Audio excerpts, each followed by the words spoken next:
Thanks for listening to this podcast of Trending with Timmerie. If you haven't already subscribed, please catch us wherever you love to listen to your podcast, from the Relevant Radio app to Apple, YouTube, you name it, we are there. And if you listen on Apple Podcasts, please be sure to go and give us a 5-star review to help other people discover the podcast.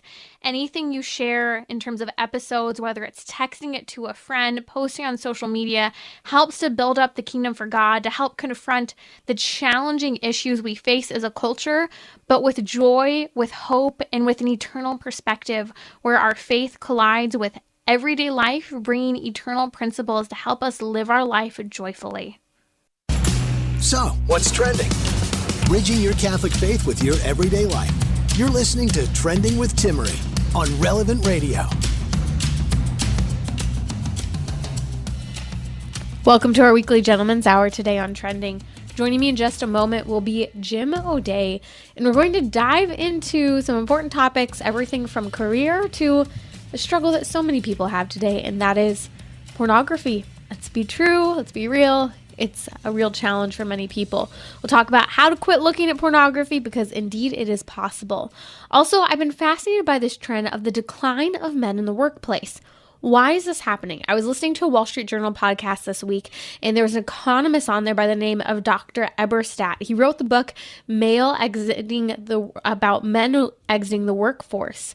It's called Men Without Work, and I was riveted by how this has been an ongoing trend over the last 8 years and longer, but even more so post the last couple years with everything that's gone on with COVID. So we're going to talk about that trend. What's happening?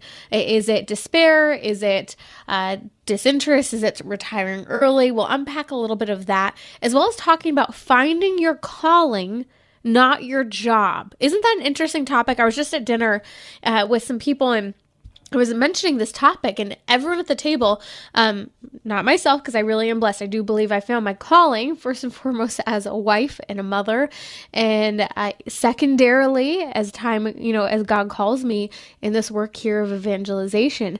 But isn't it an interesting topic? Everyone else at the table, as I was talking to them, I don't know, they said, what my calling is. I have no clue. Maybe it's this, maybe it's that. So find your calling, not your job. Welcome to our weekly Gentleman's Hour today on Trending. Joining me now is Jim O'Day, the Executive Director of Integrity Restored. Integrity Restored is helping to restore sexual integrity when it comes to the brokenness of the culture, when it comes to sex, especially pornography, masturbation, all of those challenging topics that are real challenges today.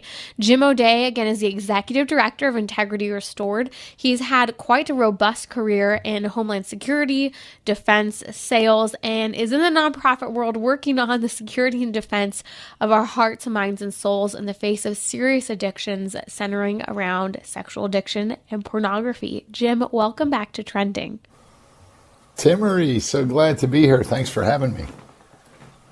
Today, I want to talk to you about real concrete steps, which I know you work day in and day out with people, of how to quit looking at pornography. And it's a bigger and bigger problem, Timmerie. I just want to mention a few things that are trending. As usual, we get the reports every year about the previous year's trends. And the United States is still leading the world as the consumer of the most pornography. But what's interesting is there was a huge jump in this almost now $100 billion industry. And only 10% of the pornography viewed is paid for. Wow. So it's an almost $100 billion industry, and 90% of the viewing is for free. That's crazy, those numbers. And women have jumped up to almost 40% of the traffic. Wow. And I think a lot of people don't really grasp that. And so when we talk, yes, it's our weekly Gentleman's Hour, but this topic of quitting pornography is relevant for everyone. 40% of the users of pornography. Can you tell me what percentage of women in general are looking at pornography today? So it looks like about 1 in 3 if you just extrapolate the numbers. And it's interesting because, again, the United States is up there with 29% of the female traffic. Australia has the most, 34% of female traffic. Then Canada, Turkey, United States, United Kingdom, Israel. It seems to be about 1 in 3. But here's what I tell everybody. If you yourself are not struggling, you absolutely know and love someone who is. And the problem with this is it feels completely hopeless to that person. It feels like they can never imagine a world where pornography is not in their life. But it is possible. There's great hope. And at Integrity Restored, what we've found is if you take a 3-pronged approach to quitting pornography, it really works. The first pillar is strong scientific counseling and therapy. You know, a lot of our pornography usage and addiction comes from other wounds. So until we start to address those other wounds, we're always going to try and self-soothe with what the brain thinks is the quick fix. So strong scientific counseling and therapy. The second is an increase in spiritual life, frequent reception of the sacraments, and spiritual direction. You know, one of the things that you'll hear a lot in the secular world is that faith has nothing to do with pornography. Well, there is a spiritual battle that is happening for our hearts, our minds, and our souls. And that spiritual battle, we can't fight that. It's not a human fight. And so we need to increase our spiritual life. The sacraments are so important, especially the sacrament of reconciliation, Amen. Adoration, and then the spiritual direction. If you can find yourself a good spiritual director, that can be a great asset as part of your recovery team.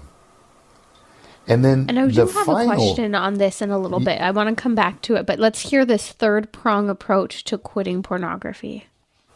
Sure, yeah. The third pillar is what we call community and accountability. That's the relationships.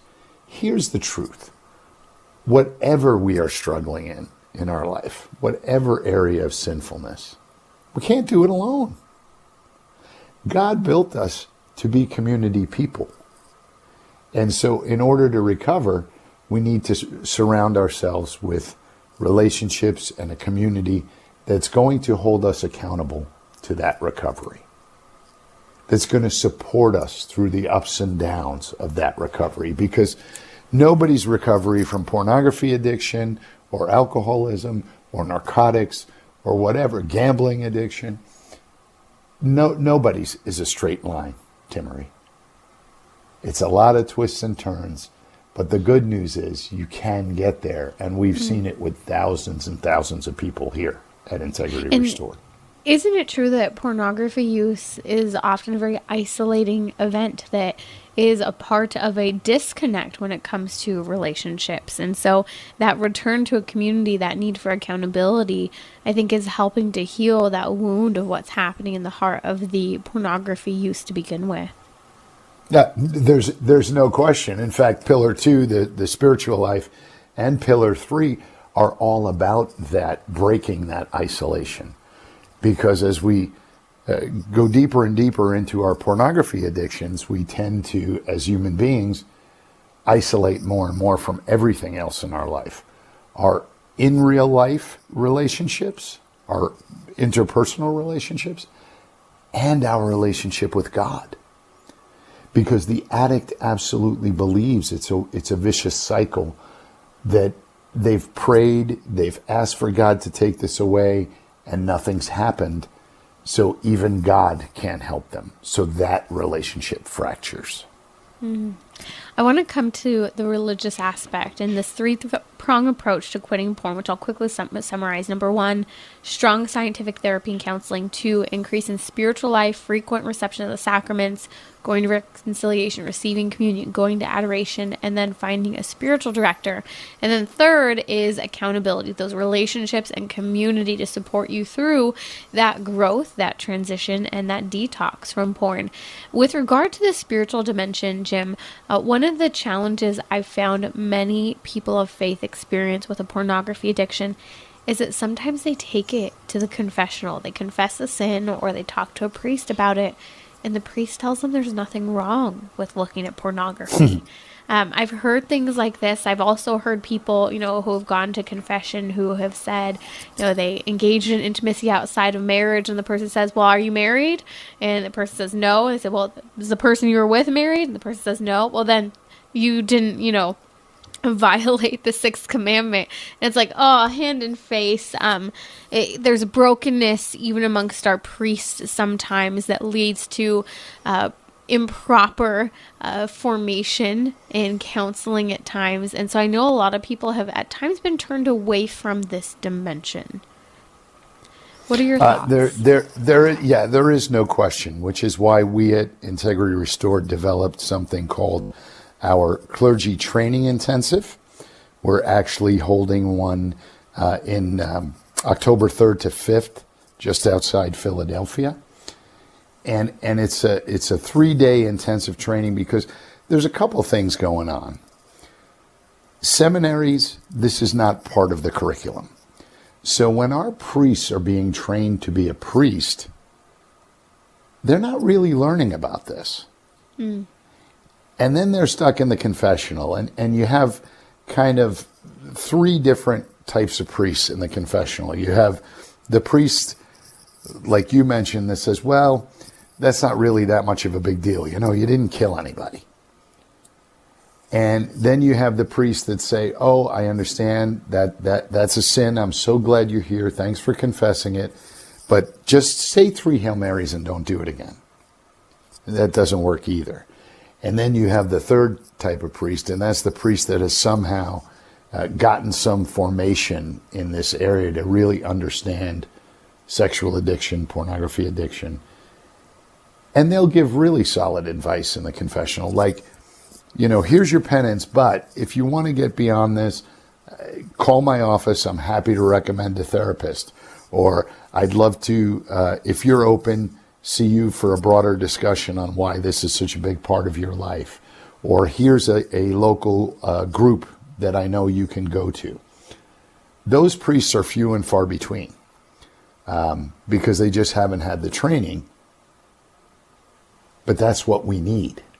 Mm-hmm. This is so prevalent today in our society, in our church, that we've got to. So I ask everybody who's listening right now, please pray for this event that we are holding, that, we get every priest there who wants to be there.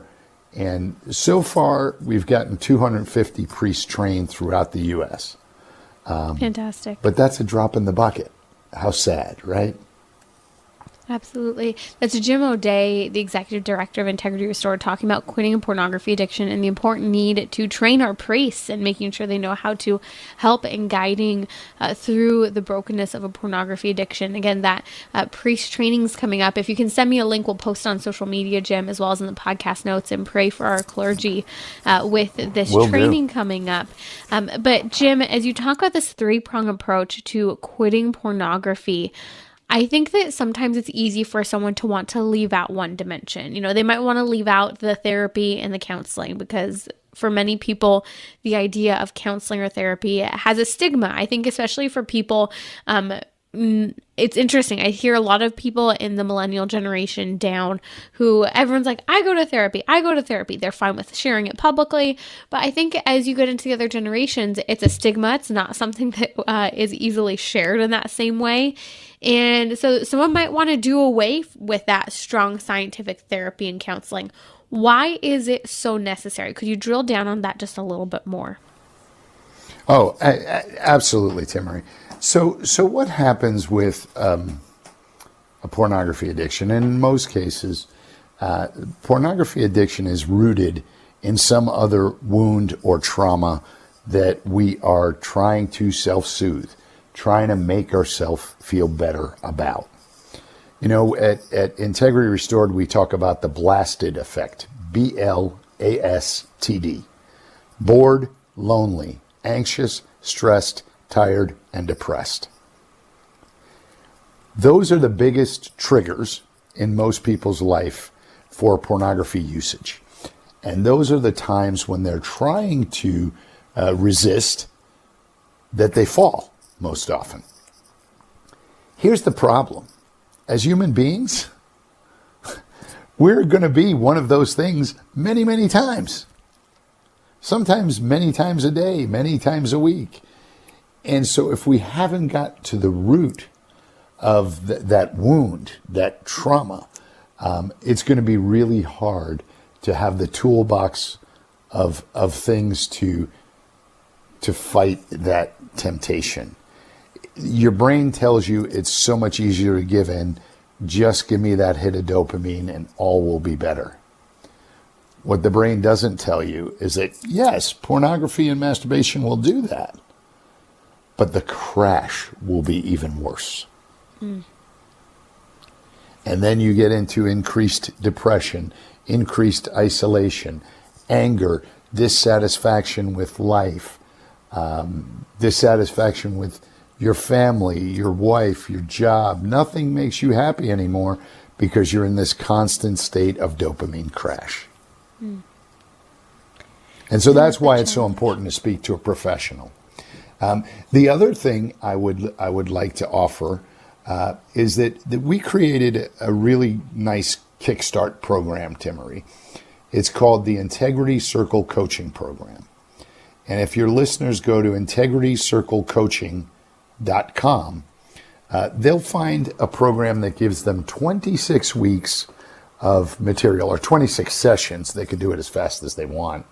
26 sessions of material, about 20 minutes teaching on a topic based on one of the pillars. So either the science, the spirituality, or the relationship aspects. 20 minutes of a teaching, 20 minutes of a Q&A, and then a quick little 3 to 5 question assessment. And so many individuals and couples doing it together have told us that that was the thing they needed to do to kickstart their recovery, because then they could understand why each of those 3 pillars was so important. Excellent. So we posted a link to that Integrity Circle coaching program on social media if you want to check that out. It's a way to kickstart quitting pornography and stepping into this 3-prong approach that is successful and scientifically proven to help get rid of a pornography addiction, take back your life, whether for you or a loved one. So check out integrityrestored.com. That's integrityrestored.com. Jim O'Day, the executive director of Integrity Restored, is with us. We're going to talk about a couple more topics today, including finding your calling, not your job, and the decline of men in the workplace. I'll be right back here on Trending with Jim O'Day, the executive director of Integrity Restored. So, what's trending? Bridging your Catholic faith with your everyday life. You're listening to Trending with Timmery on Relevant Radio and the Relevant Radio app. Joining me now during our weekly Gentleman's Hour today on Trending is Jim O'Day. He's the executive director of Integrity Restored. If you missed it, we just talked about a 3-prong approach that's successful and effective at quitting pornography. So be sure to go and catch the podcast, relevantradio.com or the Relevant Radio app, and text the link to a friend, someone you know who might be looking or struggling with pornography. You might be a little nervous to send it to them, but if you're close enough, say, hey, I know this is something that a lot of men and women struggle with, and I thought I would just pass it along as a resource for you to share as well. Leave it at that. They don't even have to comment. Isn't that great? You can just heart text today. Sometimes it makes communication so much easier at times when awkward things like that are sent to us. But now I'd like to dive into the topic of jobs and the workplace, especially for men today. We're going to talk about the decline of men in the workplace. A fascinating book came out 6 years ago, and we'll talk about how we've seen this men in general, men from the age of 25 to 55, that prime group of working men, have been leaving the workforce and not pursuing a job. Why? What's going on? We'll talk about that. But before we do, I think even more poignant is this topic of finding your calling, not your job. Jim, can you start by helping us to understand the difference between a calling and a job? First, Jamie is a great name for a baby girl after her big Uncle Jim. It's perfect, Timmery. Why didn't you think of that? Yeah. Jamie Zsa. It has a great ring to it. Well, duly noted. I'll be sure to share that one with Gabe. He'll probably like the ring there. Please do. Yeah, Gabe will like that. So I think it's interesting, and this is a conversation, Timmery, that I've had with friends, family members, people calling into Integrity Restored, is this dissatisfaction that people have with their job or their career path, their choices, and they don't know what to do. And there's a really cool concept. I actually sent you an email of a chart from the Japanese. It's called Ikigai. And what it means is like finding your balance, finding your place.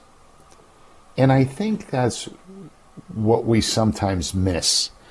I have a lot of young guys that I speak to that call us Integrity Restored for help with pornography, but inevitably the conversation goes back to, well, what do I do about what I'm doing for a living? And it's dissatisfying, but I make good money, and well, here's the thing. If, like for you and I, you're lucky enough to have your calling and your job line up, that's a blessing. That's incredible. But it doesn't have to be that way to find your happiness. You can find your calling and do that as a volunteer. You can find your calling and do that as a side hustle. The 4 components of Ikigai are passion, profession, mission, and vocation. And when you are working in each of those 4 areas, passion, doing what you love, profession, doing what you are good at, mission, doing something that the world needs, and vocation, doing what you can be paid for. Well, when you're working or engaged in all 4 of those areas of life, then you're in the sweet spot. And so the thing to remember is that we can all do that, whether it's our full-time job or not. The job is only 1/4 of the overall pie. Right. So let me push back on you here on this, because I am interested to see, I think, a challenge in the culture right now where there are many people who are studying things at university that are completely unapplicable to any job, real life job. There are many passions that people are following today that they want to turn into their career, or even missions that they're passionate about but aren't realistic to provide a means or an income to thrive or just kind of succeed or live as a family. So where does that fit in to this whole concept of finding a reason for being with following passion, mission, profession, and vocation all at once?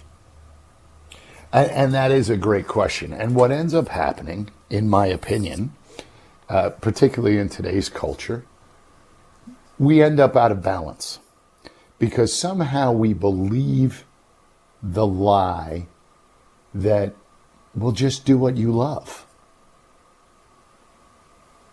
Well, I almost said a bad word. I love rock music, but I can't sing to save my life. If I ever tried to support my family doing that, we'd be in really big trouble. But that doesn't mean that I still can't love rock music. And so I think we get out of whack in our expectations. I just had a conversation just a couple weeks ago with a young guy. He's an engineer, very successful, wonderful life for his family. Kids are in Catholic school, doing great. Everybody's happy. And he wants to give it all up. Why? To follow his dream of being a missionary in the jungles of South America. I asked him a very simple question. Do you speak Spanish? You hit the nail on the head. That's fantastic. He does not speak Spanish. Of course. Are you freaking kidding? Like, I get that you're passionate about reaching those people. Wonderful. There's organizations you can get, and this is exactly what I told them. There's organizations here in the U.S. that you can get involved with and support and help their good work, and you're still a part of it. But quitting your job, uprooting your family, moving into the jungle in South America does not seem like a prudent answer, and it certainly doesn't seem like something I believe God would be calling you to do right now. Right. Right. My husband and I were just talking about this the other day. There's a beautiful organization that we both love that has a job opening right now. And he was looking at the job opening and he's, oh, should I apply for it? And I said, I love your desire to serve. And I think that's a wonderful thing. But you and I both know that it's not realistic for our family. And he knew, but it was one of those moments where, wow, I love this ministry. I could do this job and I could do it really well, but is it something that could support, feed, or function a family? Absolutely not. But there's still that tug, and that's okay to have that tug and that desire. But sometimes this is where I think our desire we confuse with taking our passion, our mission, our profession, vocation, and bringing it all together to function, to provide a means for your family. Oh, I agree. I agree with you completely. And we're going to work, 800,000 hours in our life, some huge number like that. So you really shouldn't absolutely hate your job. That's a bad place to be. But your job doesn't define who you are as a human being, right? In my corporate experience, so much of who I was, Timmery, unfortunately, as a man, was I was the vice president of sales. I was the vice president of marketing. I was the president of the company. It doesn't mean anything. Our job is just what we do to be as men, this is gentleman's hour, as protectors and providers for our family. We can be passionate about many other things, surfing, whatever. That's something you love. Great, do it. For me, it's the martial arts. We can have mission. Even when I was in the corporate world, one of my things that I loved, one of my passions was men's ministry. So I helped start men's conferences wherever I was living. And then your vocation. Well, we have to understand that our vocation is bigger than just what we get paid for. Our vocation can be as coaches, as mentors, as husbands, as fathers. It's all part of it. And when we let one area get too out of balance, I think is when we run into trouble. Mm-hmm. And so I think the question many people might have is, how do you find that balance of keeping your desire, reality, and need all in check while still using the gifts God's given you to find what you're saying, your calling, and not just a job, but also to be satisfied and okay with this is a job and not over emphasizing your worth based on it. Yes, yes. Well, and here's another big lie that I think we're told. I think we're told that there's something called work-life balance. Hey, I was just talking about that the other day. It's an important thing, Jim. I know you are. I know you are. But here's where I believe the lie is. The lie is in we think that we can balance everything. You can't. You know what? There's going to be times when your work is really, really consuming because you're on a deadline or whatever. And so your passion, your fun, your hobbies, they take the back seat. Or there's going to be times where you are just slammed because you got involved in this mission and you love it. And there's a big event coming up and you promise to help and you're going to help. Well, so the balance is going to be shifting all the time. What we have to be looking for is a balance in our thinking, in our approach to our life. That's the balance we're looking for. Because different things will tug and pull. It's like the whole idea of people say, oh, marriage is 50-50. That's impossible. Doesn't exist. That's a farce.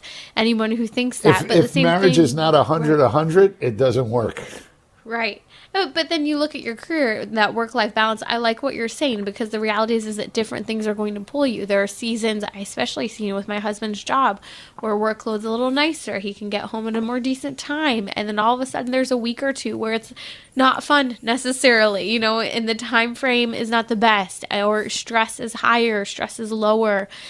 Those things change, but like you said, the only thing you can really control is your mindset and how you balance it, not that it's perfectly balanced. No, that is correct. It's really about how we approach it. And that's why I love this kind of quadrant approach to finding that sweet spot in our life. Because even there, if you could visualize each slice of the pie, at some seasons of our life, one slice of the pie is going to be a little bigger. Just because practically that's what's going on. But that doesn't mean the other ones have to go away. Mm-hmm. And that you can't have, side things. I danced. I love to dance. I could have danced professionally, but in the end I didn't. That's the whole thing where you have a calling, you have a vocation, a mission. All of these pieces have to fit together with the practicality and what God has created you to do. And arguably someone could say, oh, wow, well, you had this gift of dancing and you gave it up, or you're no longer using it in the same way. Yes. And one might think, well, am I wasting away a talent that God had? Absolutely not. I look at the way, even for me, dance has formed me to do what I do today, to have the discipline, the work ethic, to have, stay healthy and fit. There's so many things that you can dive into if we don't get distracted by taking our gifts and trying to make that necessarily the means of how we make money per se. There's so many, I think, caveats, and that's where our faith and discernment are such an important part of finding your calling in the midst of everything that we're doing in the pursuit of a job. No, absolutely. There's a cool program out there. I'm actually interviewing the executive director tomorrow called realizeyourcalling.org. And what they do is they go into parishes and dioceses and do a simple online analysis of all the people. And it helps you identify your gifts so that you can use those gifts then in support of the church. But here's the interesting thing. Never do they say, well, quit your job to go do that. That's not necessarily... That gift of dance for you can turn into so many different things. It has impacted your life already. It's totally impacted your work ethic. There's no question. Whether you're an athlete, a dancer, or anything like that, you have a tremendous work ethic. But now you're going to have 2 baby girls. And who knows how you introduce them to the joy of dance. Right. And they may like it, they may not. but you're able to introduce them to it because of your incredible experience. Jim, we have a And so call on the that's what line from Don in Los Angeles, giving some thoughts on the topic of framing work and vocation. Don, welcome to Trending. What's your comment or question for Jim today? Hey there, Jim and Timmerie. Love the show, and I think this topic's such a great topic. I think it could be very confusing for a lot of men in their 20s, 30s, and 40s. And in my experience, I've been in marketing, sales, worked for large companies, small, and for the Catholic man who takes his faith seriously, takes his family seriously, I think he has to accept the fact that there are just, bottom line, there's opportunity cost for every decision. And I think a 3-step framework, to me, to simplify it, makes it really concrete. Number one, you put your faith first, you put your family second after your faith, and then work, right? And then your time basically is always reflected around that. And that sometimes your profession is based on the season of life. So maybe entrepreneurship, you're excited about it. You're excited about building a dance company, right? But it's not the right season of life. Maybe working for a large company might be at that moment because you got to provide. So I think getting I guess the overall point is, I think there's an opportunity cost for everything. Mm-hmm. I think that 3-step framework and priority is important. And I thinking through those the roles within the family, which you always talk about, Timmerie, on other topics, you have to get that stuff down first, and then right. the career follows that. So I just wanted to offer that sense of perspective, basically.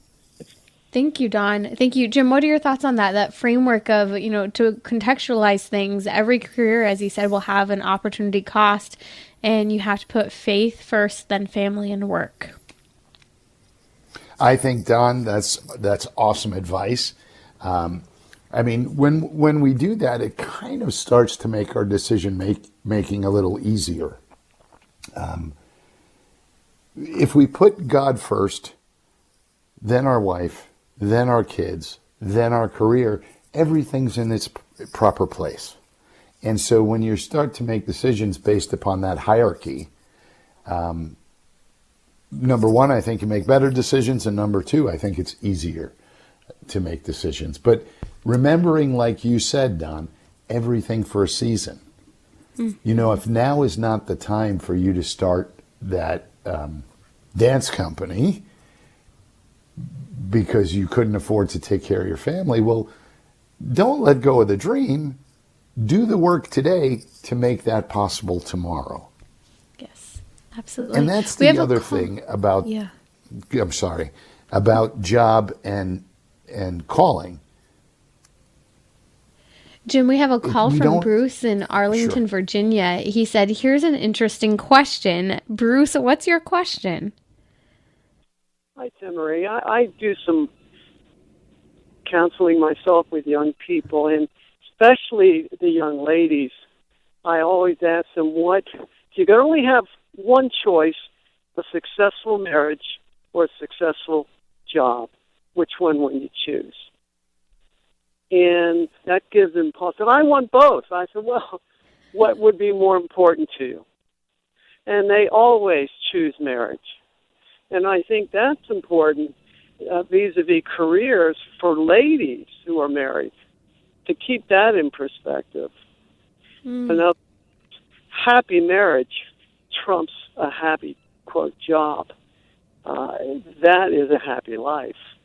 And I think that is something that young people don't think about so much. They think about their career, quote unquote, where true happiness is certainly, I can't give you what a happy marriage can, the meaning and fulfillment.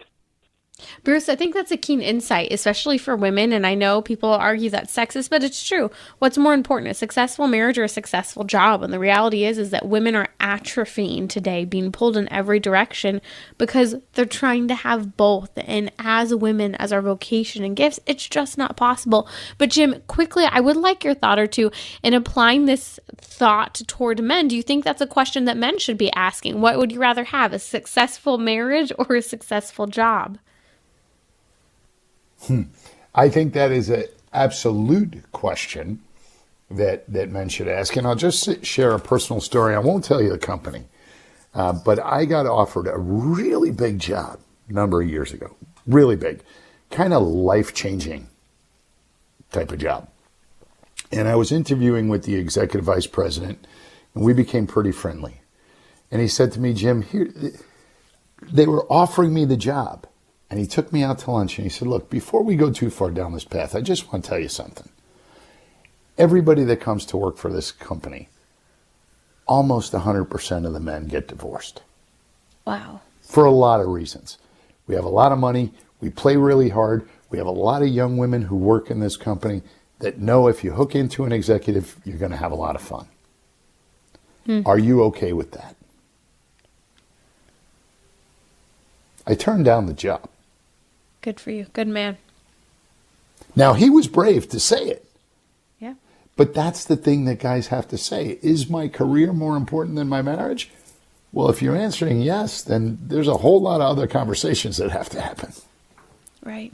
And I've talked to so many people of late who they're talking about the career choices that they're making, especially I would say more so women. Maybe women are a little more aware of this and how certain cultures they are in terms of a work environment or a job choice is not an area that you would want to associate with or make friendships with because it's detrimental to relationships in your future and a marriage. And I think that's something keen to keep in mind and to have the strength to protect yourself, your marriage, and a future marriage with those thoughts in mind. That's Jim O'Day, the Executive Director of Integrity Restored. We'll be right back here on Trending, talking about the decline of men in the workplace and men without work.